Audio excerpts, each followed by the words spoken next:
लेकिन 2D angle को समझा जाए ना, तो 2D एंगल सर्कल के लिए जरूरी नहीं है सर्कल के लिए डिफाइन हो। किसी भी, जैसे कोई मोशन, जैसे यहां से भास्वर अगर उठ करके चलते चलते स्ट्रेट लाइन में भी चल रहा है ना, तो इसको भी मैं 2D एंगल से डिफाइन कर सकता हूं।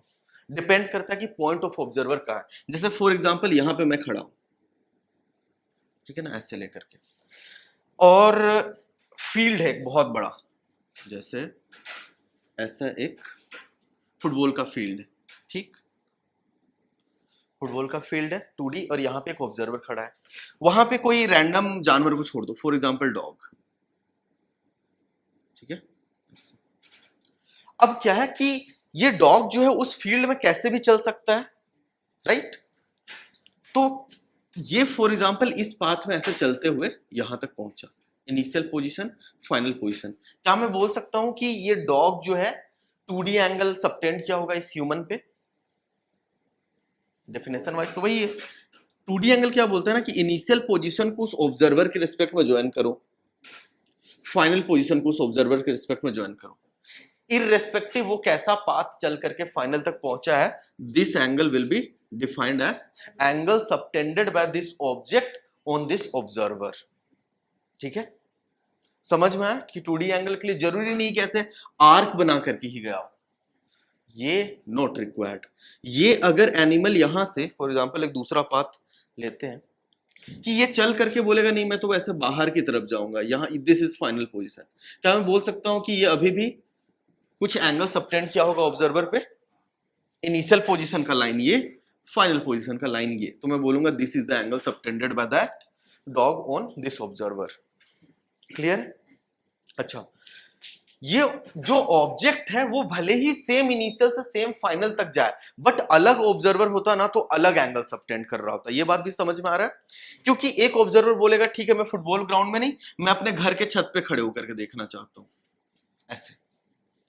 इसके लिए जो एंगल सबटेंड किया होगा वो कौन सा होगा? इनिशियल को ज्वाइन किए, फाइनल को ज्वाइन किए, ये एंगल अलग थीटा न्यू, ऐसे बोल देते, this is new angle subtended. तो 2D एंगल सबटेंड करने के लिए जरूरी नहीं है कि एक सर्कुलर आर्क ही मिले, कोई सा भी रैंडम पाथ में कोई ऑब्जेक्ट ऐसे चल के गया है, इनिशियल और फाइनल को ज्वाइन करो, you will get the value of theta. देखो ये सब नॉलेज जो है ना तुम्हारा HC वर्मा और ये सब सोल्व करने के काम में नहीं आएगा, इरडोक के कोई अच्छे क्वेश्चन होंगे, एडवांस के कोई अच्छा क्वेश्चन होगा, तब जरूरत पड़ रहा होगा। ठीक है ना? तो 2D एंगल तो ये समझ में आ गया। इसी हिसाब से तुम क्या मुझे 3D एंगल सब समझा सकते हो कि 3D एंगल क्या होगा फिर? फुटबॉल फील्ड कैसा है सर? स्पेस 2D स्पेस है एक्स और वाई में, उसमें वो चलते हुए गए। हाँ, वहां पे एक चिड़िया को रख दो फुटबॉल फील्ड में, फुटबॉल फील्ड में चिड़िया को रखे, चिड़िया क्या करेगा? ग्राउंड में भी ऐसे चल रहा होगा 2D में और हवा में भी उड़ रहा होगा। तो उसने जो भी एरिया कवर किया ना यहाँ पे, उस एरिया को यहां तक ऐसे कंडेंस कर दो, और यहाँ पे जो आइसक्रीम जैसा 3D एक सरफेस बनता है, विजुअलाइज कर, दैट इज 3D एंगल। ठीक है ना? तो 2D मोशन में अगर कोई कर रहा है तो डायरेक्ट 2D एंगल ऐसे दिख गया, और वहीं पे कोई अगर फ्लाई होता, वो हवा में भी उड़ता, सरफेस में भी चलता, उनके हर पोजीशन को मैप करके एक जगह पे कंडेंस कर दिए, तो यहाँ पे जो बन रहा होता वो 3D एंगल कहलाता। क्लियर है? उसको भी कैसे कितना वैल्यू होगा, कैसे डिराइव करेंगे, सब चीज में आएंगे हम लोग, लेकिन अभी 2D एंगल पहले समझते हैं। ओके, इतना सा 2-3 लाइन लिख लो एक बार 2D एंगल के लिए क्या समझे। ये है विजुअल ऑब्जर्वेशन। अब आते हैं इन सब चीजों पे, इक्वेशन पे। फर्स्ट चीज लिखो, थीटा एंगुलर डिस्प्लेसमेंट क्या होता है? Theta angular displacement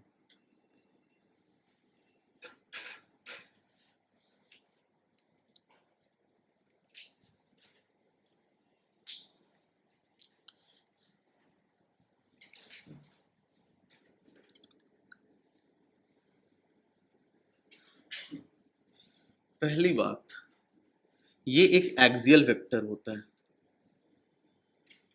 AXIAL vector. ठीक है, जैसे कि मैं यहां ऑब्जर्वर हूं O, और कोई ऑब्जेक्ट ऐसे टर्न मारता है यहां से यहां तक, this is initial position, this is final position. ठीक, तो एक चीज तो मुझे दिख रहा है कि this is my angular displacement theta. ठीक है, तो मैग्नीट्यूड तो दिख गया, एक्चुअली मैग्नीट्यूड को भी फिर से एक्सप्लेन करूंगा, लेकिन इतना दिख रहा है कि इसने कुछ एंगुलर डिस्प्लेस किया, लेकिन इसे एंगुलर डिस्प्लेसमेंट डायरेक्शन कैसे बताओगे? थीटा, इसको थीटा को अब तुम्हें अगर डायरेक्शन दिखाना तो तुम ऐसे करके तो वेक्टर नहीं लिख रहे होगे, तुम क्या करोगे, इनिशियल पोजीशन से राइट हैंड यूज करना है, ठीक, इनिशियल पोजीशन की तरफ पॉइंट किए, फाइनल पोजीशन की तरफ कर्ल किए। ध्यान रखना राइट हैंड ही यूज करना है, क्योंकि क्या होता है यूजुअली लोग राइट हैंड में पेन पकड़े होते हैं लिखने के लिए, वो लेफ्ट हैंड से ऐसे कर देते हैं, ठीक है। तुम्हें क्या करना है, राइट हैंड यूज करना है, इनिशियल से फाइनल तक कर्ल के जिधर थंब पॉइंट करना है, दैट इज डायरेक्शन ऑफ तुम्हारा एंगुलर डिस्प्लेसमेंट, ठीक। तो डायरेक्शन तो पता चलेगा कि यूज योर राइट हैंड, लिख लो डायरेक्शन राइट हैंड कर्ल। अच्छा, मैग्नीट्यूड के लिए बोलते हैं, यहां पे तो मैंने सर्कल बना दिया, लेकिन तुम लोग को बोला हूं कि जब अगर ऑब्जेक्ट या पार्टिकल सर्कल में मूव कर भी सकता है, नहीं भी कर सकता है, ठीक है ना। तो थीटा डिफाइन ऐसे बड़े एंगल के लिए कभी नहीं किया गया है, थीटा डिफाइन किया गया है एक छोटा सा डी थीटा के लिए, कि ऑब्जेक्ट जो है इनिशियल पोजीशन यहां से लेकर के शायद ऐसे चला होगा फाइनल पोजीशन यहां तक, ठीक, और इनिशियल से फाइनल को ऐसे ज्वाइन किया गया। ये डीएल अगर है, दिस इज ऑब्जेक्ट ओ, और ये एंगल को डी थीटा बोला गया, तो इसको ऐसे समझना है कि जो डी थीटा छोटा सा एंगल है ना डी थीटा, वो डिफाइन किया गया डीएल परपेंडिकुलर और डिवाइडेड बाय जो एवरेज डिस्टेंस है इन दोनों के बीच में, आर, ऐसे डिफाइन किया जाता है मैग्नीट्यूड वाइज। सिर्फ छोटे आर्क के लिए डिफाइन किया गया, आप उसको एक्सटेंड कर सकते हैं कॉन्सेप्ट को। 2D एंगल कोई सा भी एक गिवन आर्क के लिए डिफाइन किया जाता है, गिवन आर्क तुम्हारा डीएल है अगर, तो ये नहीं, डीएल इतना छोटा लेंथ है ना, इतना छोटा मान लो यहां से यहां तक, मतलब कितना छोटा हो सकता है डीएल, समझ रहे हो। अब उसका भी अगर थोड़ा एक्सटेंड दिख रहा है तो एवरेज कुछ ऐसा ही रहेगा, डीएल लेंथ का रेडियस के परपेंडिकुलर वाला कंपोनेंट, ठीक है। क्या हुआ, अच्छा ठीक, कोई बात नहीं। तो डीएल परपेंडिकुलर पार्ट कौन हो गया, ये डीएल परपेंडिकुलर एक्चुअली दिखाया भी नहीं जाता है, डीएल लेंथ ही इतना छोटा है कि उसके परपेंडिकुलर लोगे कैसे, लेकिन फिर भी तुम अगर स्ट्रेच करके देख रहे हो तो मैं बोलूंगा कि जो आर वेक्टर के परपेंडिकुलर लाइन है ना, वो डिवाइडेड बाय जो डिस्टेंस है डीएल का, ठीक है।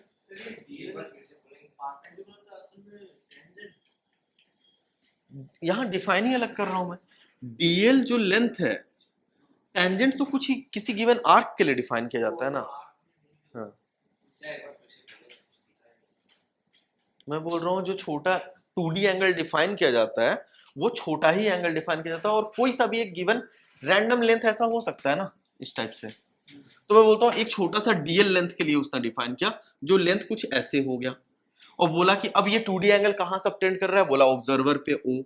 तो इसने बोला एक काम करो, इसको डीएल लेंथ जो भी है चूज कर लो, डीएल ऐसे, फाइनल और इनिशियल ज्वाइन कर लिए, और इसका परपेंडिकुलर जो लेंथ हो गया डीएल परपेंडिकुलर, और ये हो गया एवरेज डिस्टेंस आर। तो बोला जो भी अब यहाँ एंगल सबटेंड होगा ना, उसको छोटा एंगल डी थीटा बोलेंगे, and that will be equal to dl perpendicular divided by perpendicular distance, ठीक है। अब ऐसे पूरा का पूरा आर कुछ भी दिया हो, इसको क्या मैं छोटे छोटे पार्ट में ब्रेक कर करके देख सकता हूं कितना एंगल सबटेंड हो रहा है, बस उन्हीं छोटे छोटे डी थीटा को ऐड करके ना टोटल एंगल बता दिया जाता है क्या हो रहा है, ओके ना। अच्छा, ये चीज ध्यान रखना थोड़ा, इसको यूज करता हूँ, एक काम करता हूँ सर्कल बताने के लिए सर। तो एक सर्कल जो है कंप्लीट ऐसे अगर आर्क बनाता है, एंगल बनाता है, हम लोग मैंने तो छोटा एंगल डी थीटा डिफाइन किया, एक सर्कल अगर पूरा ऐसे डिफाइन करते हैं तो उसका एंगल कितना होता है, कंप्लीट सर्कल का एंगल कितना होगा, सेंटर पे, सेंटर सी पे कंप्लीट सर्कल का कितना एंगल होगा, यहां से स्टार्ट करते हैं और यहां से यहां तक आते हैं, क्या होगा 360 रेडियंस में डिफाइन करते हैं 2 पाई, ठीक है ना। तो ये 2 पाई कैसे आया बता सकते हो कि वाई 2 पाई, एक radian equal to 180 degree 2 pi radian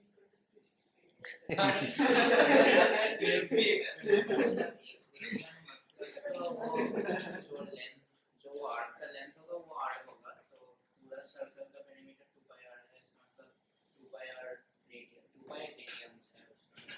ठीक है, इसको देखो ना, जो डिफाइन किया मैं उससे ही देख लो। छोटा सा एक लेंथ लेते हैं ऐसे dl, और यहाँ पे अब मैं देखता हूँ डिस्टेंस तो हर पॉइंट का सेम ही है, और आर्क कोई आड़ा तिरछा भी नहीं कि परपेंडिकुलर लेना पड़े, राइट ना। तो मैं क्या करूंगा कि इसमें जो छोटा सा एंगल डी थीटा सबटेंड किया उसको लिख दूंगा डी थीटा इक्वल टू जो ये dl है लेंथ डिवाइडेड बाय व्हाट, इसका रेडियस, राइट। अब मुझे क्या करना है, ये डी थीटा टोटल फाइंड करना है। तो मैं क्या करूंगा, डी थीटा इंटीग्रेट कर दिया dl, हर छोटे छोटे dl को मैग्नीट्यूड वाइज ऐड कर दे तो कितना मिलेगा, 2 पाई आर।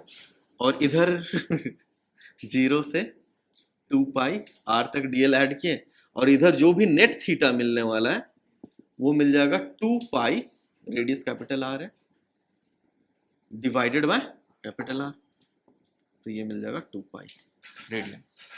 ठीक है ना, डिफाइन वाइज वो तो समझ में आ गया कि भाई बहुत अच्छा है। अगर इतना नोट डाउन कर लो, उस डेफिनेशन से टिके रहना, क्योंकि that is the basic physics. बहुत अच्छे अच्छे क्वेश्चन कुछ सर्कुलर मोशन के होंगे ना, उसको टिकल डाउन करके लेके आओगे तो उस वाले कॉन्सेप्ट से प्रोसीड करने पे। हाँ, d theta equal to dl perpendicular by r, concept क्या है, डेफिनेशन है एंगल का। अच्छा, अब इस चीज को मैं बोलता हूं ना कि 2 पाई तक ये लिख लिया ना सब लोग।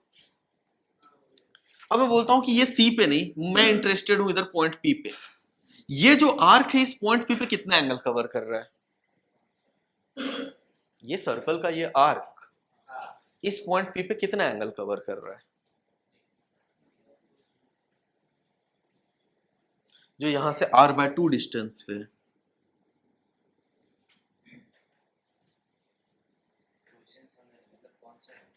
सेंटर के लिए तुम लोग बता दिए, सेंटर से ये पूरा का पूरा सर्कुलर जो आर्क है वो कितना एंगल सबटेंड किया, 2 पाई। मैं चाहता हूं कि पॉइंट पी पे ये पूरा सर्कुलर आर्क है वो कितना एंगल कवर करेगा,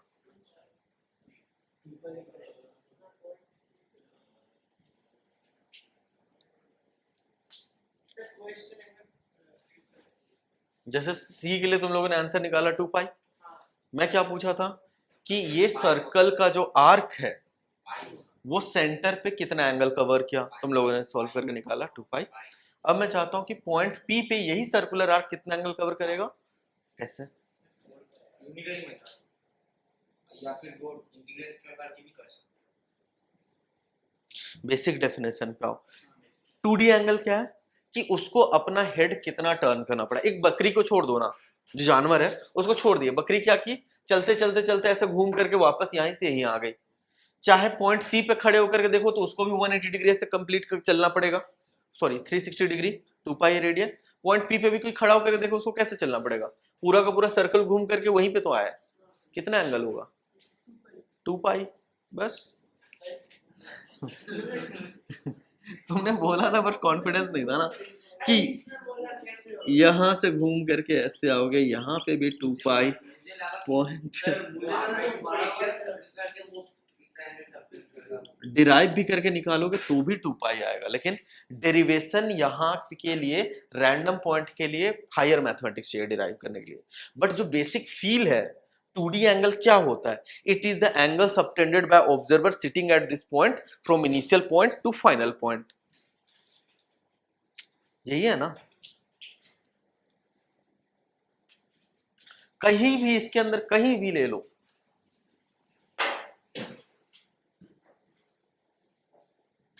ओके। चलो, तो 2D एंगल समझ में आ गया। 2D एंगल में अब जरूरी नहीं है, अब देखो जैसे इस पॉइंट P के लिए मैं एक पाथ तो ये ब्लू वाला दे दिया, मैं बोलता हूं एक दूसरा पाथ देता हूं तो मैं ग्रीन वाला, जो ऐसे चलना चाहता है। और मैं पूछता हूं C के लिए ग्रीन पाथ कितना एंगल कवर करेगा, angle subtended by green path on centre C, 2 pi, definition wise तो यही है। तुम लोग कैलकुलेट करने के लिए भी जाओ d theta equal to dl by d r, लेकिन बस डीएल में क्या करना है, डी परपेंडिकुलर करना, answer you will be getting what 2 pi. ठीक है, सीपी के लिए कितना का एंगल सबटेंड करेगा ग्रीन पाथ 2 पाई, क्यू के लिए 2 पाई। ठीक है, समझ में आया? That is 2D angle. 3D angle को भी कुछ ऐसा ही कर रहे होंगे जब रोटेशन पढ़ा रहा हूँ, सॉरी रोटेशन नहीं, जब ग्रेविटेशन पढ़ा रहा हूँ तो 3D एंगल कैसे निकालते हैं बता दूंगा।